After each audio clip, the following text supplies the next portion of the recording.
Talk about overexposure, right? Yeah, we had to overexpose a little bit because we're going to be working in some dark areas. So things like bright lights out there are really going to screw with you. So here we go. We're back with the S600, the V12, the big boy. We have a leak. We do have a leak. One leak. And we're here to figure out what it is, where it's coming from. So this puddle probably looks pretty rough. I'm going to tell you this. This entire puddle is from the car sitting in the same spot. I park it in the same spot, so it's been sitting here for about a month. And I know it looks like a real bad puddle, but the fact of the matter is this is just a few drips a day. The whole time I've owned this car over the last month, I've only put about half a quart of ABC fluid in it. So we know it's ABC fluid leaking, without a doubt. Power steering reservoir is full. It's only the ABC reservoir that goes down ever so slightly over time. So let's climb under this bad boy, and we're going to have a look, an attempt to figure out what's going on under here. So to start off, I want to show you, we've got these heavy metal ramps. All right, but these ramps are not bulletproof.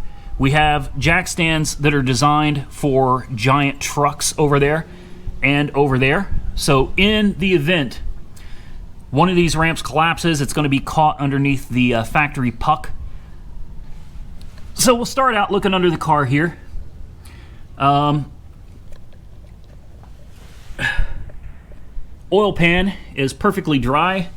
Rack and pinion is not leaking. Rack and pinion is dry. We got the new control arms there and there. New control arm there and there. So let's scoot under and have a closer look at where we seem to be leaking.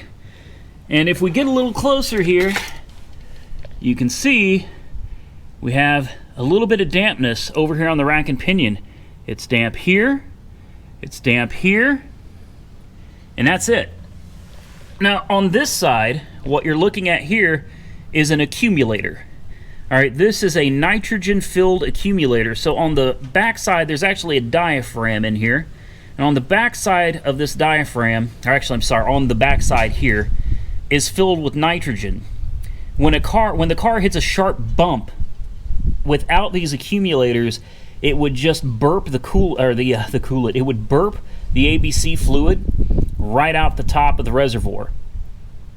So these accumulators create a back pressure with nitrogen. So when you hit a sharp bump, it pushes back so that you don't burp your ABC fluid out of the reservoir.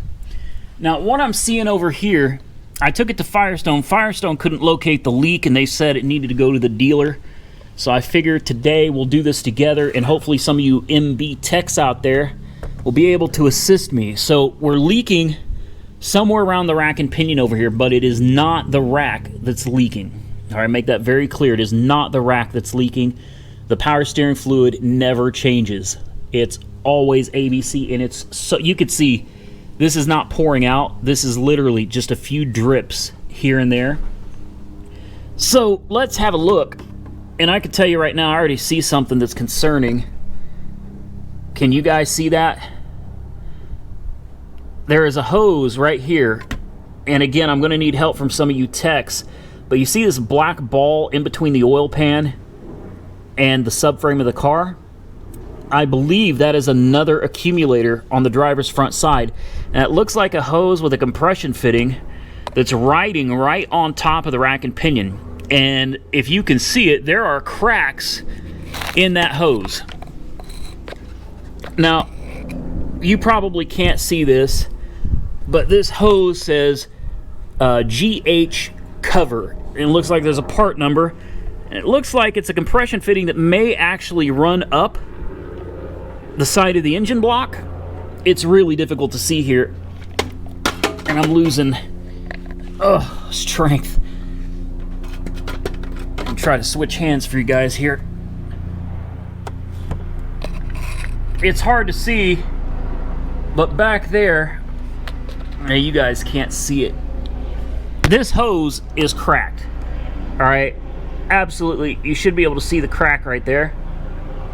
That hose has got some cracks in it, but I don't know where that hose goes. So any of you Mercedes people out there, if you know where that hose goes, it looks like it's an accumulator right here that runs over to the side of the engine, over the rack and pinion, which is where we're seeing the leak. If any of you know where that hose goes, how to replace it, how difficult it is, hell, even an approximate cost of repair, please let me know. But I'm certain that that's where our problem is, right there. I'm positive of it. I just can't follow it. I can't see where it goes. It's deep in there. It's real deep in there. But I'm certain that that is where the leak is. But the good news is if you look down the rest of the car, following down the transmission, all the other hoses under here, the other accumulator, you can see there's no oil leaks. This thing is very dry. It's a very well sealed up vehicle. And that's good, because leaks on this thing are a bear. It's expensive, it's difficult to work on. This is a car that's designed for somebody that's got some money, because no matter what you fix on it, there's always going to be something else that needs replaced.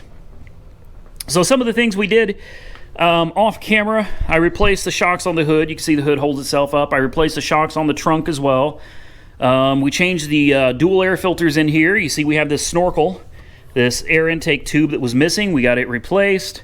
Did some work. I replaced the bulbs in both of the headlights with brand new ones, because one was one color and one was another, and the bulbs looked like they were just totally burned out. My brother over here playing with silicon. JB Weld. JB Weld. Oh, well, that'll definitely do the trick.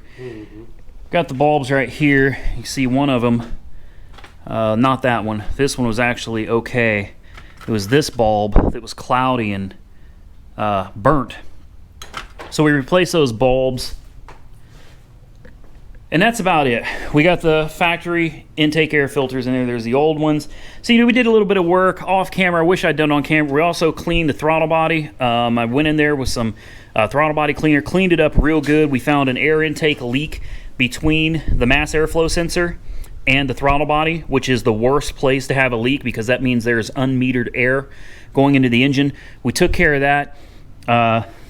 Aside from that, that's it. We have no issues with the car dropping or sagging. It can sit here. When I went on vacation for 2 weeks, we came back and the car was sitting absolutely perfect. It didn't drop at all. Now, one issue that we've had on occasion is driving around. Occasionally you hit a sharp bump, and when you do, we will occasionally get a blue ABC light that says visit workshop. Now, on even more rare occasions, very rarely, I think maybe 2 or 3 times in the last month, we've hit a bump and seen the red ABC light come on. But almost instantaneously, the lights go out on their own. Whether it's the blue light, whether it was the red light, doesn't matter. That ABC light disappears on its own. The car never seems to ride badly. We have had an occasional rub on the back tire on this side. I was going down a really bumpy gravel road, and that was one of the times I actually heard this tire rub. And hell, you might even be able to see where the tire is a different color here. I'm betting that's where it rubbed. We actually heard this tire scrape. I mean, ever so slightly, and only a couple times on a really bad road, I heard that tire scrape.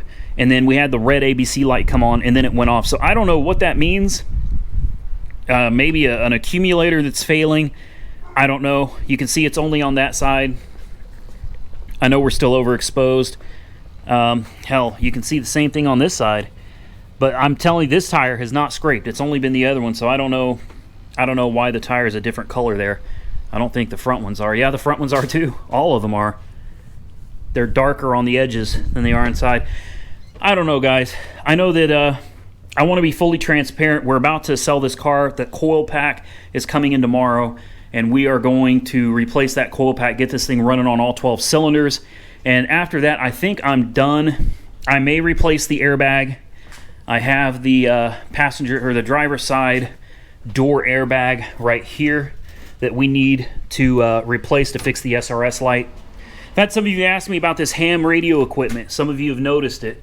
That is a Heathkit SB102, and here's the SB600 that goes with it. This is a giant amplifier. This is all stuff that used to belong to my dad. He left it behind, and I picked it up because I got memories of him actually talking on this thing back in the day when I was a kid. This is a Kenwood TS530S. I can tell you this is an old tube Heathkit, and it powers on. Tubes come on, comes to life. Couldn't tell you if it works because I don't know how to use it. This Kenwood, I don't believe it's ever worked. Got an old Heathkit Packet 232 my dad used to use. I want to make sure that I can disclose everything I know, and I don't want to tell someone, yeah, it's got a leak, I don't know what it is, and make them feel like it's not a big deal when it could be a huge deal. You know, I'm all about transparency, full disclosure, making sure someone knows what they're getting when they buy a car from me. So any of you that can help me pinpoint what that leak is, maybe even an approximate cost that it would, take to fix it, feel free to comment that below. Guys, if you're interested in this car, get ready, because as soon as we have those coils fixed, I'm probably going to put it up for sale. It's time to let it go. I can use the money, and this is the last car that I will be selling personally from me. After this, we will be going through Mike. And like I said before, I want to make sure everybody understands Weird Beard Auto Sales / Mike, right? Don't think that I'm not going to be getting cars anymore. Now, I will not be getting cars for me, but I'm going to be picking up cars from Copart or IAA just like I always have. The difference is I'm going to be doing this for Mike through Mike's dealership. These will be his cars, obviously, but I will be going there, and hopefully Mike will be able to go with me too, so that we can pick out these cars. So we're going to just keep doing what we've been doing. The difference is it's just through Mike's dealership. That's it. I'm still going to be there. I'm still going to be picking out some of these cars for you guys. We're still going to see the process of buying and fixing and selling.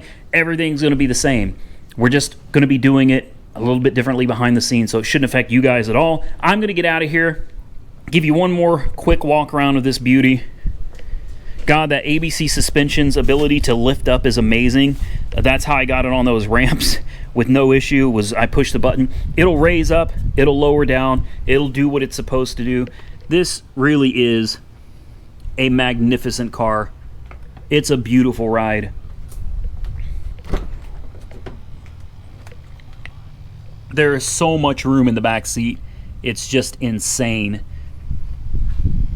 I know TK has been telling me he wants this when I'm ready to sell it. And as soon as I get this engine thing fixed and get a little more clarification as to what's going on this end, hell, if we could fix it for a reasonable price, I'll do it. But otherwise, I think we're just going to sell it like it is, man. I still think between $5,000 and $6,000 is a fair price. Knowing that it's got an ABC leak and knowing that may cost a little money to fix, I think $5,000 would be my bottom dollar on it. Absolute bottom dollar is going to be $5,000. Somewhere between $5,000 and $5,500 I think is a fair price for it. So tomorrow we will catch you guys with a repair video on the coil pack. Until then, like the video, comment. If you're not a subscriber, don't forget to click that subscribe button and tap that bell icon so you can be notified when a new video comes up. Don't forget, please, please, please, follow me on Instagram, Twitter, Facebook. All of the links are in the description for you guys. Just click them and follow me. I'd appreciate it, because whenever I pick up a new car or whenever I do a repair to a car, you're going to see those pictures on Instagram, Twitter, and Facebook before there will ever be a video. So if you want to see what I'm picking up before anybody else, you need to be following me on Instagram, Twitter, and Facebook, because that's the only place you're going to see what I got before it comes on to YouTube. I appreciate you guys. Thanks for watching. Stay safe out there. Tim, say what's up to the people. They love you. What's up, people? Like this video if you love Tim. Give the video a big thumbs up. Leave Tim a comment. He's single and he's lonely. Leave me hugs. I think he's only interested in women. I don't know, though. Are you particular about sexual orientation? Does it matter? See, I could tell you, yeah, it matters, straight up. He, on the other hand, has no answer. I have no answer. Questionable behavior. I'm just screwing with my brother. Yeah, so we're out of here, guys. I appreciate you watching. Like, comment, subscribe. Stay safe out there. Shit, I almost said Uber on. And I'll catch you guys soon in the next one.